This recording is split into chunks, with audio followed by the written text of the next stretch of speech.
They met again 3 days later. Zainab had gone to inspect a proposed office space inside a large government building in Ikoyi. Her company was bidding for an interior redesign contract. She didn't know the building shared a wing with military command. She only realized when she saw the uniforms.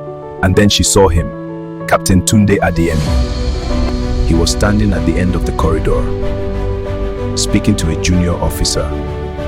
But when he turned and saw her, something in his face shifted. Not shock, not joy, just recognition. You're avoiding me. Avoiding what? We're adults.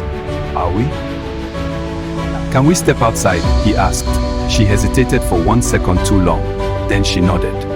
They walked out into the compound. No chandeliers, no soft music, no expensive perfume, just hot Lagos sun beating down on concrete, the distant sound of traffic, and a stubborn generator humming somewhere nearby. For a moment, neither of them spoke. You stopped calling. You stopped picking. Cars drove past the gates. A hawker shouted about cold water. Life continued like their hearts weren't hanging in the air. I almost died once. What? He looked away briefly, like he was remembering something he wished he could forget.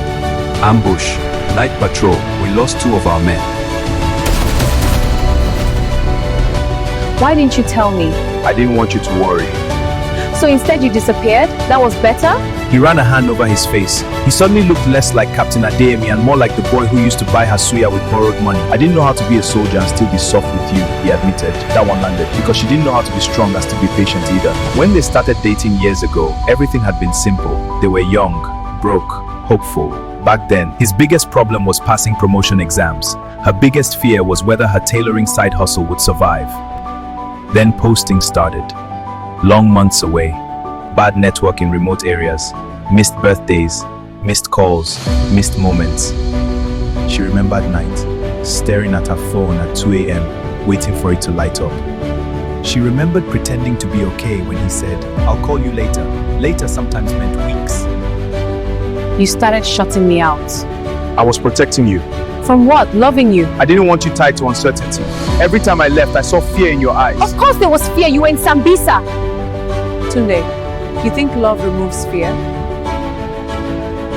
I thought if I made it easier for you to leave, you'd find someone stable. She felt something twist in her chest. I didn't need stable, I needed honest. That was the problem, not the uniform, not the danger. I was tired of seeing you cry.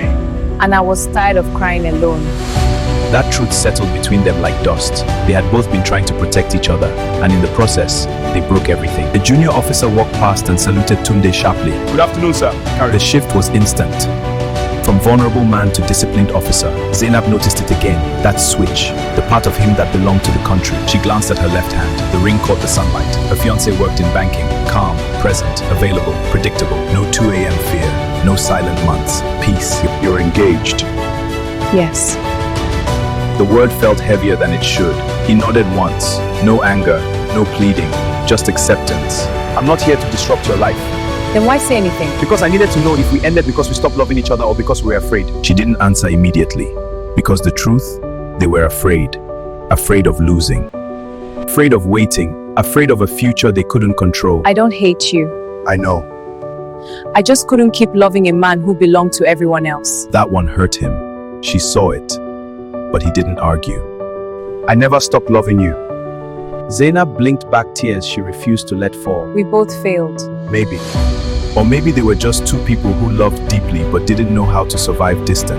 A voice called from the entrance. Captain! Again, he straightened instinctively. I have to go, he said. Of course he did. Before turning, he looked at her one last time. Be happy, Zainab. She didn't promise. She just nodded.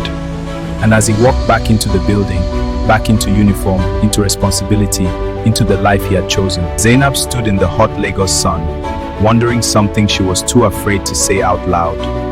Had they truly failed each other? Or had love simply lost to duty?